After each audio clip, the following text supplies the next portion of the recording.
Technological advances help police get to the bottom of crime and sometimes makes a difference between life and death. The Rockford Police Department talks more about these tools with WIFR News reporter Sydney Staffregan and explains why these gadgets are an investment in the present and the future.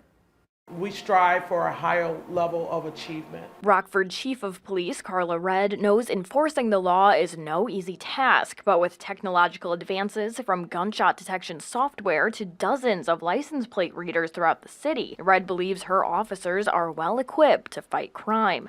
We have an awesome team that's here working that back end of the technology and making sure that the information moves forward. Officers use a computer platform called Flock OS to monitor the city's public safety cameras, track trends, and identify problem spots.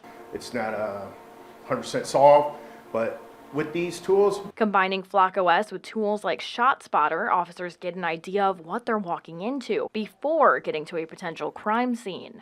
But they are a tool that assists the detectives and officers who are talking to the bad guys doing the initial investigations and the follow-ups. A 58% budget increase approved by Rockford City Council over the past 5 years helps pay for these ever-evolving tools. Tracking system StarChase joins the arsenal in April. It's designed to cut down on high-speed chases. Public safety is not just about officers on the streets. It's about making sure that they have the equipment, again, to do their job safely. But Redd says technology doesn't cover everything. Technology is great, but we still need all hands on deck. In Rockford, Sydney Staffregan, WIFR News.